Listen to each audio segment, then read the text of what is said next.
કેમ છો બધા મજામાં ને? ગુજરાતી ઘરેલું રસોઈમાં તમારું સ્વાગત છે. તો આજે આપણે બનાવીશું મિક્સ દાળના દાળ વડા. વરસાદની ઋતુ આવે અને ઘરમાં ભજીયા કે દાળ વડા ના બનાવ્યા હો એવું તો બને જ નહીં. પણ જો તમે મારી આ રીતથી મિક્સ દાળના દાળ વડા ઘરે બનાવશો તો ખાવામાં ખૂબ ટેસ્ટી લાગે છે અને હેલ્ધી પણ હોય છે. આ મિક્સ દાળ તમને કરિયાણાવાળાની દુકાનથી સહેલાઈથી મળી રહેશે. તો ચાલો બનાવવાનું શરૂ કરીએ. તો અહીંયા મેં 500 ગ્રામ જેટલી મિક્સ દાળ લીધી છે. મેં અહીંયા જે દાળ લીધી છે તેના નામ તમારી સ્ક્રીન ઉપર દેખાતા જ હશે. તો જુઓ, દાળ તો અહીંયા મેં 4 થી 5 કલાક માટે પલાળી રાખી હતી. તો જો કેવી સરસ દાળ પલળીને સોફ્ટ થઈ ગઈ છે. હવે તેને ક્રશ કરી લઈશું. એક મિક્સર જાર લઈશું, તેમાં પલાળેલી દાળ નાખીશું, 2 નંગ આખા મરચાંના ટુકડા નાખીશું, 2 આદુના ટુકડા નાખીશું, 5 કળી લસણ નાખીશું. પછી ઢાંકણ ઢાંકીને દાળને ક્રશ કરી લઈશું.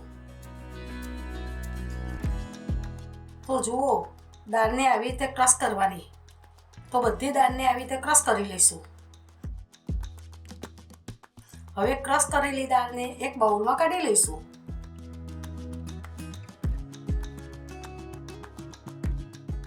પછી બીજી બધી દાળને આવી રીતે ક્રશ કરી લઈશું. બધી દાળ પણ ક્રશ થઈ ગઈ છે. પછી મિશ્રણને હલાવી દઈશું.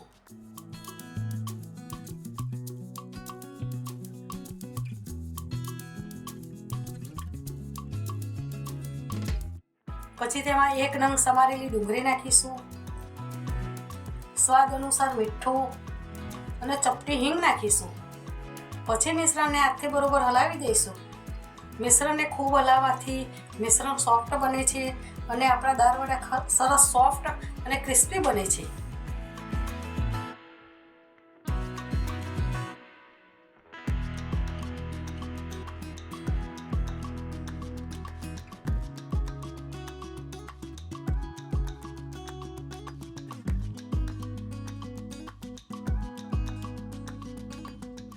તો જુઓ, આવું ખીરું રાખવાનું જેથી કરીને દાળ વડા સરસ બને. હવે આપણે દાળ વડાને તળી લઈશું. તો અહીંયા મેં તેલ ગરમ કરવા મૂક્યું હતું. તેલ પણ ગરમ થઈ ગયું છે. તો હવે આપણે દાળ વડાને તળી લઈશું. દાળ વડાને ધીમા તાપે તળવાના જેથી કરીને તેલના છાંટા ઉડે નહીં.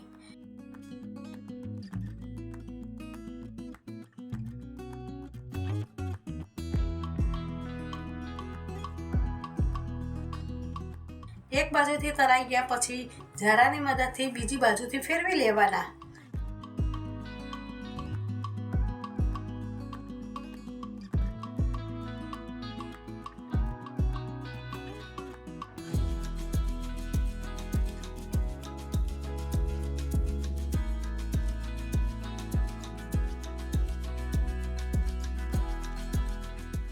બીજી બાજુથી પણ સરસ તળાઈ ગયા છે. તો હવે ઝારાની મદદથી દાળ વડાને એક ડીશમાં કાઢી લઈશું.